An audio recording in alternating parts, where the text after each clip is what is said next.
Hello and welcome to Rooted and Unwithered. I'm Cole Newton, and the following article was published on February 15th, 2023, and it is titled, To Manuscript or Not to Manuscript? That is the question that every preacher must ask, and he must answer that question for himself in accordance with a spirit of wisdom. I know plenty of faithful fellow preachers on both sides of the question. Even so, here is my experience attempting to answer the question. I began my pastorate 8 years ago by writing out each sermon, but I would whittle those notes down to a 2 to 3 page outline, essentially to make sure that I was able to say certain points exactly as I wanted. I read somewhere that Spurgeon did something similar, writing out a sermon fully but taking only a bare outline into the pulpit. And he would then go back and edit the original manuscript by comparing it with a shorthand dictation that was taken while he actually preached. And who wouldn't want to imitate Spurgeon, right?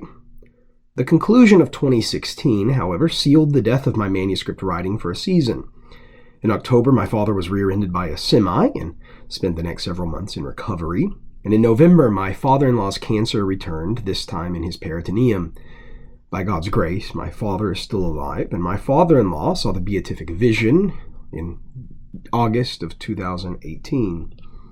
In the middle of both things, our first daughter was born, like a shower of grace, especially for her 2 grandfathers, in March of 2017, but she was also born pre-me, throwing another wrench into the situation. It would also be easy enough to justify that period of time as simply being too busy to write out my sermons. I mean, we were new parents, and both of our fathers were facing major challenges. Yet the truth is that my writing began to stall before the end of my first year, which was 2015. At first, I began to write the outline, thinking that it would just help speed up the drafting of the manuscript, but soon that fell away entirely since it was easy enough to simply preach from the outline. My family shakeups in 2016 only sealed the death of my sermon manuscripts. They did not cause it.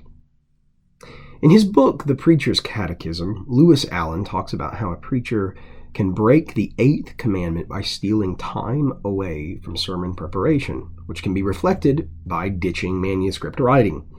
He then adds this footnote at the bottom. I'm not against preaching without notes, and I do it from time to time. My observation on preaching without notes is that A, it impresses the congregation to no end and risks becoming glory theft as listeners are impressed that you can do it, and B, can be a cover for having done little rigorous work with the text. If you work hard in the study and then preach with no or few notes so that people are edified, brilliant, but note the dangers. Now, reading those words was like being a deer in the headlights. They reflect my experience perfectly. Writing out a sermon is laborious work, and people are typically not nearly so impressed by that work as they are when preaching without notes. And yet, as Allen says, it's far easier to get away with having done little rigorous work with the text when not writing a sermon manuscript beforehand. Now, I began writing out my manuscripts on and off again in 2018, and since the end of 2018, I have continued to manuscript and to preach from my manuscript. I continue to do so because it forces me to engage the text more rigorously. Writing, after all, demands clarity, or at least that's an attempt at clarity. And through that clarity, I found that it helps me to keep much more focused. I certainly do go off script to greater and lesser degrees each Sunday, but sticking to my manuscript has cut down on much verbal wheel spinning. And indeed, my sermons are largely 10 to 15 minutes shorter, simply for having clarified and condensed my thoughts beforehand. If anything, I think that I am able to cover much more material in a shorter amount of time. Now, of course, I aim to look down at my notes as little as possible, making certain to read the faces of the congregation in the moment. Some things, after all, communicate well in written words, but are very clunky and wooden when delivered from the pulpit. By God's grace, I'm still learning what some of those things are. But overall, however, the point still holds that the simple act of writing forces the clarification of thought, which is what every preacher should strive toward. Preaching from a manuscript has also been a great help in controlling how long I preach. My internal preaching clock, I've yet to meet a preacher without one, is set to 40 to 45 minutes. Each sermon hovers around that time, yet on some occasions, such as Christmas of last year, I wanted the sermon to be around 30 minutes, and thus I gave myself a tighter word count for the manuscript, which helped me to achieve that goal.